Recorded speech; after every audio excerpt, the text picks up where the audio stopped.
Here I was just ticking off every single thing that traditionally you're told to do, sort of the meaning of success, or you're supposed to be doing, if you would, inside of the matrix. And I remember having this moment, and here I am in my early 20s. I built my first 7-figure business, and I've checked off all of these things at the time as a chiropractor and as a new mom and a wife and all of these. I've built this life, I've built this business, and here I was completely broken, completely burnt out. My body was giving out on me, and I was lonely. My marriage wasn't working, completely just unhappy.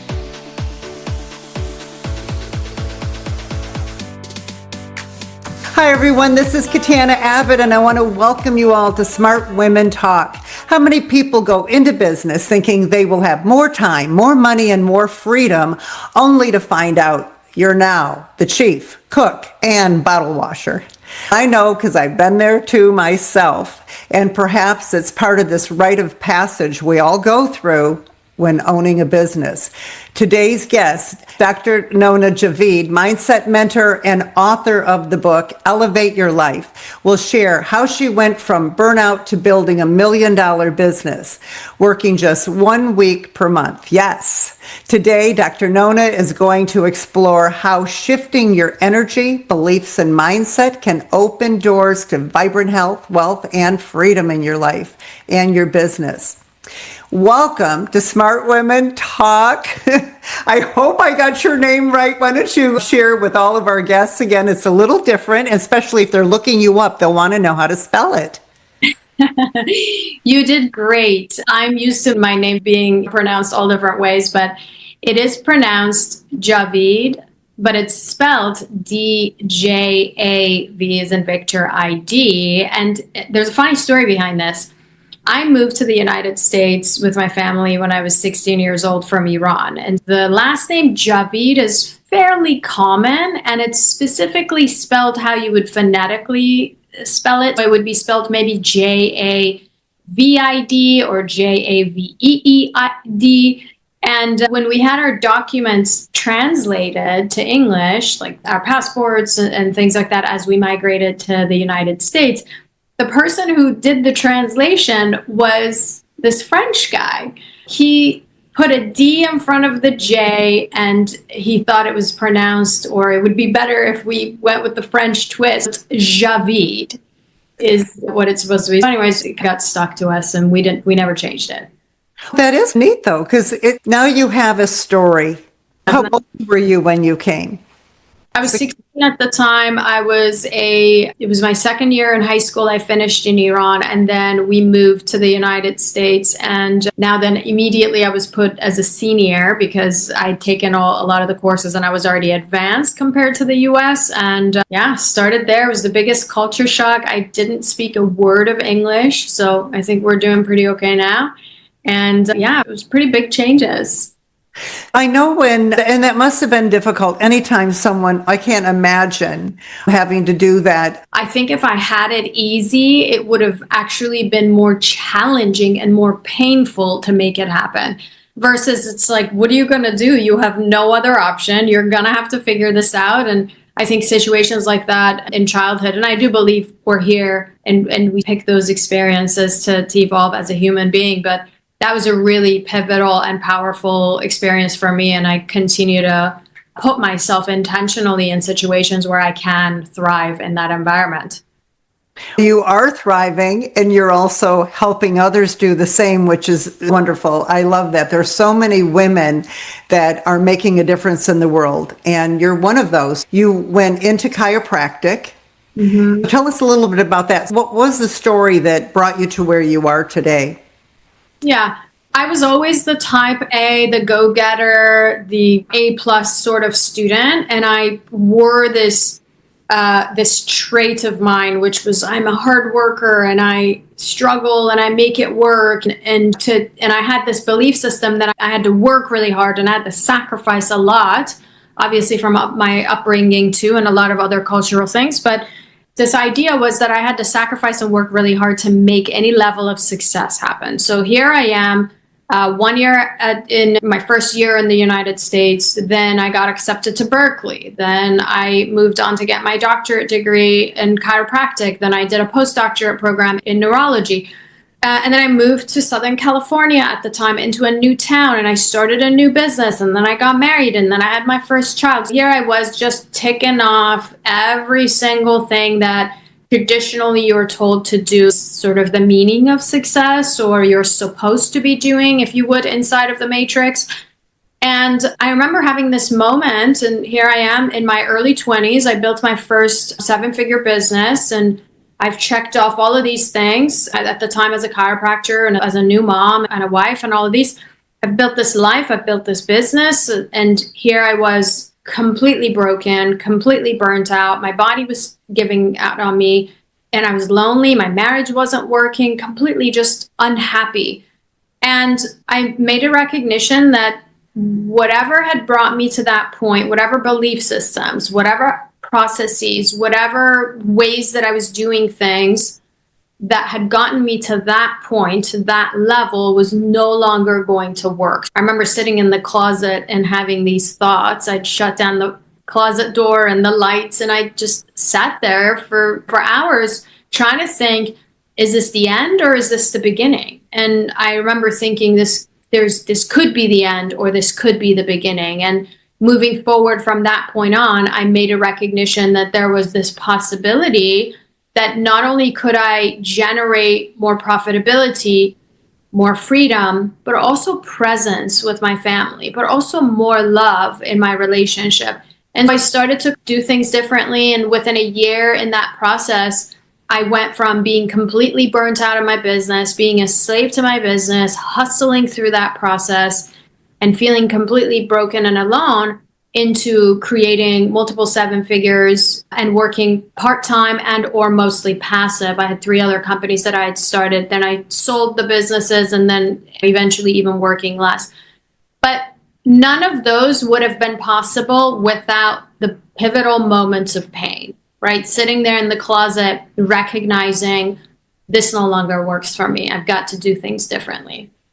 And you realize that if this is happening to me, it has to be happening to others. You got that empathy as well. I think at the time I didn't recognize, I think I was in so much pain that I was just trying to get out of the pain that I was experiencing myself. But I can tell you, when I was 2.5, my brother passed away, and I experienced my parents go through the grieving process. I remember my mom crying all of a sudden, and as a 2.5-year-old, this is my earliest childhood memory, is trying to take her my toys or my snacks to try to make her happy or fix her, if you would. I do think that was an experience where it made me planted the seed of, I'm the kind of person that helps people. Obviously, becoming a chiropractor to help people. And then after that, my business was so successful that other chiropractors that were older than me, had been in business for years and years, they would fly to my business and kind of see, what are you doing? And so I wanted to help them. And then eventually it turned into other things. And now I help entrepreneurs tap into what it's like to create more freedom in their businesses, and helping inspire the world or live an inspired life so that others are inspired by it. And what I think so great about what you just shared with the older chiropractors is you're able to do a couple of things, either help them figure out how to transition or retire out. Absolutely. I think to make anything happen, like if it's your dream to work less, to retire at a certain age, to have a certain level of freedom, of money, of time, of presence, of family time, whatever, there are only 2 ingredients that are required. One ingredient that's always going to be the mechanics of things, right? The strategy, the systems. I've got to have certain systems in place. I don't care if you are a chiropractor. I don't care if you're a hairstylist or if you're a financial advisor. You have to have systems in place. And systems vary from business to business, but the core of it is pretty much the same. There's sales, there's marketing, there's the funnels, or whatever the case might be. And I started out, when I moved into consulting as a business consultant, working heavily on the systems. Let's look at your business. You're a dentist. Okay, what are the things you could be doing to optimize? Where are the holes in the system? That's one ingredient, the mechanics, I call. And then there is a second ingredient in here, which I think is oftentimes overlooked, which is the energetics, which is how you are approaching those mechanics? What is the energetic field? Like, what are you feeling as you do those mechanics? What are the traits that you believe you have in your identity? Who do you believe that you are? What are the limiting belief systems that you have? What are the habits that you have? So collection of those I call the energetics. To give you an example, if you have a business owner, let's say you have two business owners, they both are in the same exact business and they both have the same exact mechanics. Okay, they have a strategy, they have marketing, it's exactly the same. They say the same things, that even maybe the demographic is the same personality, all right? Now, let's say one of them approaches those mechanics, takes care of those mechanics, takes care of the strategy from an energy of I am not enough, or from an energy of I have to prove myself, or people have to like me, or from the energy of I got to pay my bills and being in the space of scarcity. And then you have another, the same kind of level entrepreneur doing the same exact things, the same exact strategy, but this person is now approaching it with, I'm provided for, I'm grateful, I am in a space of love, and I don't have to suffer to be successful, versus this other one says I have to be suffering. Now, if you and I were to invest in one of these entrepreneurs, we both know which one we would put our money on, the one that has a different energetic. Over the past decade, I have learned that if you want to create a life where you work less and make more, or if you want to create the next level relationship, or it doesn't matter what the outcome is, these two ingredients are always extremely important. What are the elements, the strategy, the mechanics of a good relationship, or of a good business, or of a 1 week a month lifestyle, which is something I've tapped into? And what are the energetics of that? I need to feel. What do I need to embody to be at that level? I think it starts with the vision, which is, I teach this 4-step framework of how do you quantum leap your life or your business. And the very first step in the process is actually having an unreasonable vision for your life or your business. If that unreasonable vision that you have for your life, so for example, in my case, when I made the decision to move into part-time multiple seven-figure income, that was a vision. That was just something on paper. I described it. I had written out also that I wanted to live between Southern California and Italy. I had written out that I wanted to world school my kids. I wanted to have this level of freedom.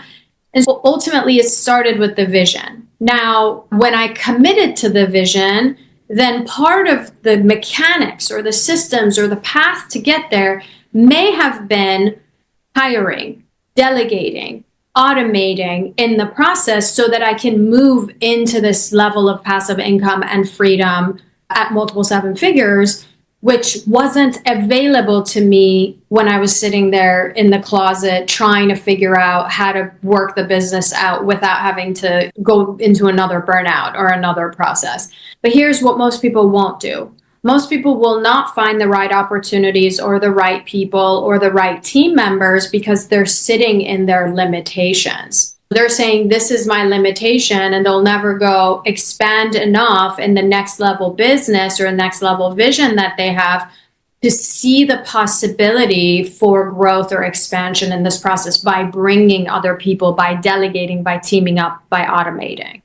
I think there's so much importance to having a coach. And I say a coach can be a person, it can be a program, it can be a book, but you need to start somewhere with someone who knows the solution to your problem to help you look at it differently. Most of us know about the 4-hour work week, which was revolutionary years ago. But you have this concept of working 1 week a month, and you call it the 1 week a month lifestyle. And that is just so attractive. Can you talk about what the concept is? Yeah, absolutely. There's two things that I feel are my purpose to journey through as a person, as an individual that has been helping other entrepreneurs. One is helping other people. That's always been constant in my soul's journey. The second has been collapsing time. How can I collapse time? When I went through burnout, the very first process was, how do I create my first 7-figure? Because up until that point, I was near 7 figures and I was working 40 plus hours a week. Now I want to move into 7 figures part-time. Let's cut my hours into 20 hours and still generate 7 figures. That was the first idea. Then once I was able to do that, and it took me about a year to transition my business into that space, then I decided I was going to open up 3 other businesses that were going to collectively generate multiple 7 figures and do it all part-time or mostly passive. That was the second part of the vision. And here I am creating more freedom and collapsing time, like doing things faster and more things in a shorter period of time so that I can generate some level of freedom. And it took a lot of mindset shifts to get to that point. And then this went on and I got in my comfort zone and I was making things happen and world school with my kids and all the things. And then just a few years ago, then there was this vision that came through, the same theme.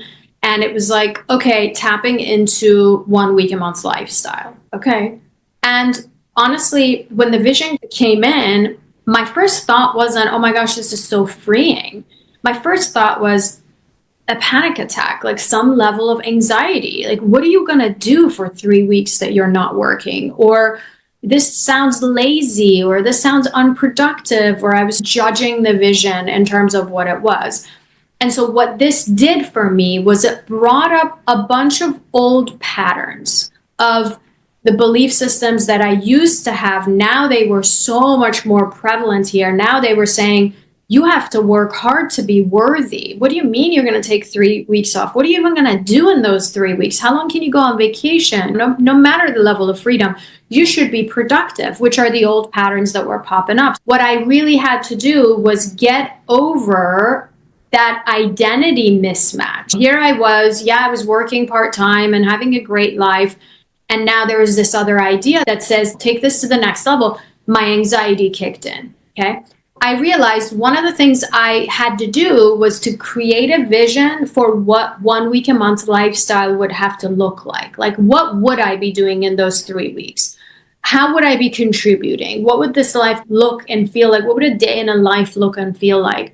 And so I started to tap into that because with this idea, it affected my nervous system so much that my body, my nervous system goes, that's life and death. It's ego kicking in some ways, right? It wants to keep me safe. You can't have that level of joy or that level of freedom.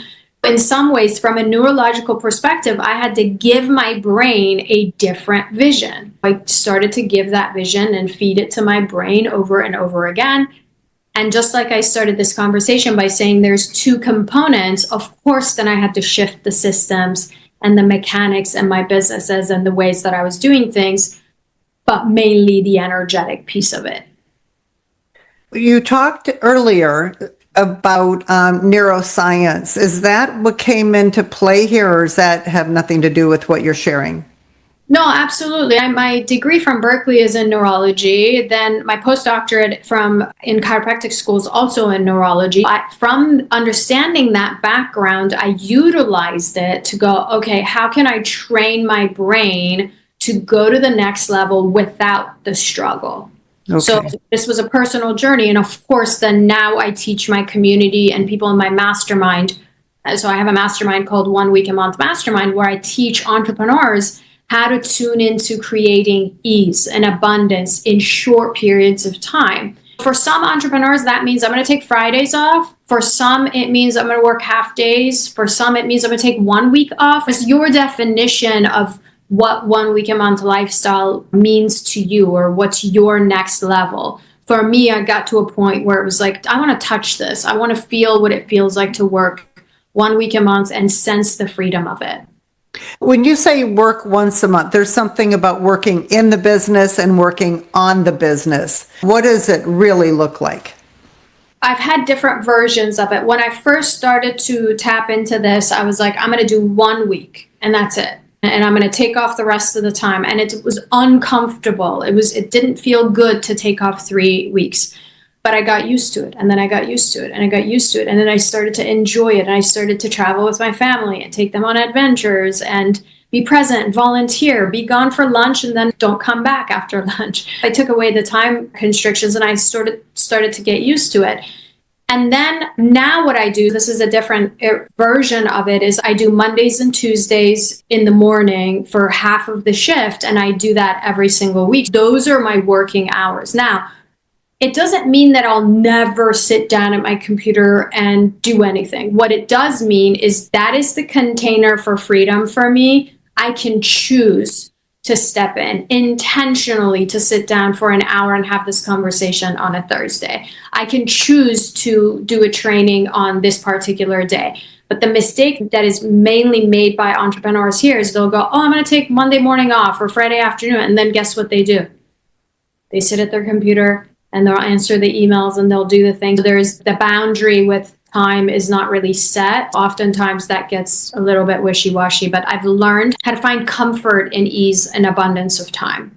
You've mentioned two things. One was the guilt of what's going to happen, or the fear of what will happen if I miss something. But that guilty feeling of, especially so for so many of us, I've been working since I was in high school. So I've been working my entire life. Yeah. There's just that sense of guilt. But I know that you're probably working with young people. And that's where I'm getting goosebumps thinking about talking about people who are younger and teaching them how to do this in their life, not waiting till the end of life, but just learning and giving themselves permission.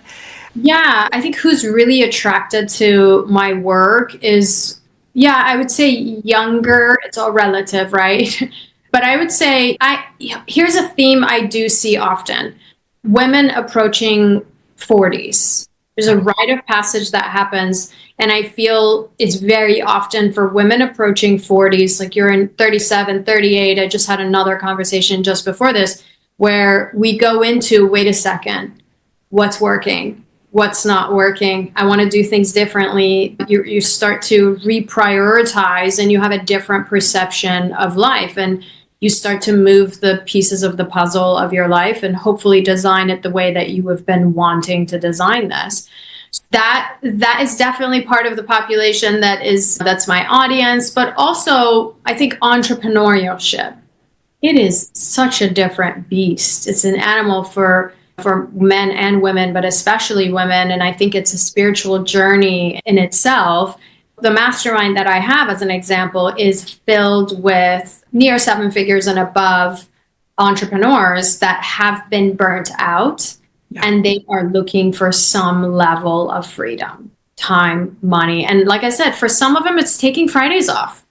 For some of them, it's taking a whole week off. Like it just different levels of it, but tuning into that freedom and creating the systems that will take you there.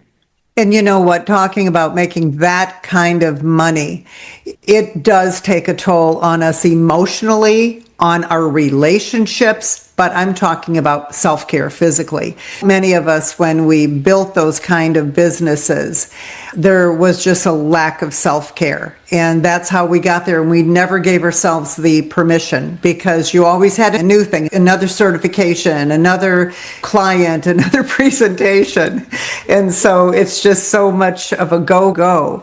How are you incorporating and teaching women to give themselves permission to incorporate the self-care and the fun?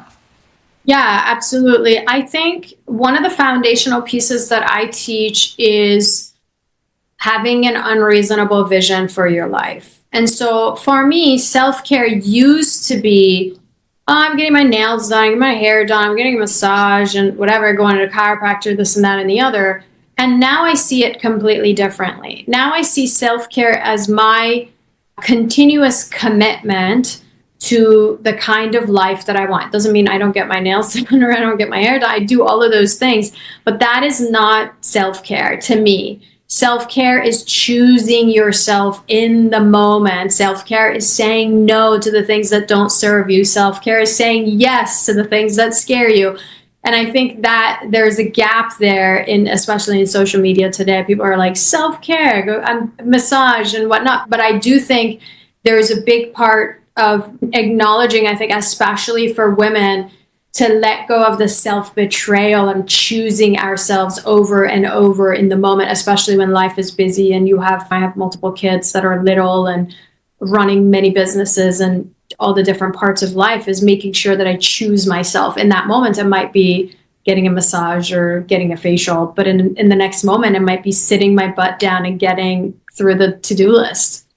Yeah, and look, I'm older than you, and I'll tell you what, I work with all these women over 60, and when it's over 60, things start happening with your health. And self-care to all of us is making sure that you're exercising and eating properly and getting supplements and doing all these important things. It's much more than the nails and the hair. It is literally for us to be able to thrive and not age in a negative way, so we can thrive in our aging and keep our mind healthy so we can continue to function at a high level. It becomes like it has to be at the top of the list when you're over 60. And I think ultimately the concept is choosing yourself in the next moment. If that means taking a supplement, if that means getting your hair done, whatever that means for you in the next moment is choosing yourself. I know your book is Elevate Your Life. Can you tell us what do you mean by the 7 pillars, and then can you share one of them with us to give us an idea? Absolutely. The book's on Amazon and they're laid out actually even without purchasing the books. I'll talk about one of the pillars, which is V for vision. One of the elements that I teach that is crucial in bringing about the kind of life, the kind of health, the kind of relationship that you want to experience is knowing exactly how you want to experience it. Let's take health for an example, right? We've talked a lot about wealth and freedom and all of this stuff, but let's take health as an example. What is the vision that you might have for your health? Like, how do you want your body to feel like? How do you want your level of flexibility or strength or movement to be like? What do you want to feel like when you pass in front of a mirror, or when you're naked in front of the mirror, or when you're with your spouse?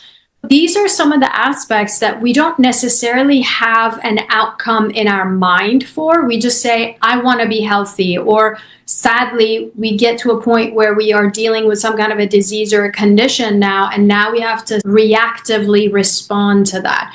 But my approach is, what do you want to experience when it comes down to your health? Let's sit with that. Let's contemplate on that. Let's jot down some things that have to do with your experience of what you're desiring when it comes down to health.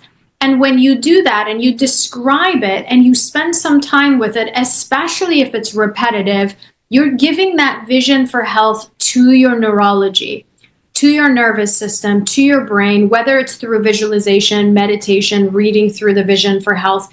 And then slowly what starts to happen is that your neurochemistry will actually shift, because you'll start to see yourself as the healthier version of yourself. So your neurochemistry will change. Literally, your neurotransmitters are now different. The chemicals that are being released in your system are completely different over time, and depending on your level of commitment to that vision for health. And slowly you're going to notice you have more flexibility. Slowly you're going to notice, oh, I don't have this ache anymore, or this pain anymore, or this feels better. Or slowly you're going to notice you're more consistent with your hydration or your vitamins or your self-care. One of these pillars, as I mentioned, is having a vision for different categories of life that you might be into or you might be wanting to experience. It's interesting, you've talked a lot about what many people would call the law of attraction, spiritual law of intention. Now it sounds like these spiritual laws are tied to neuroscience.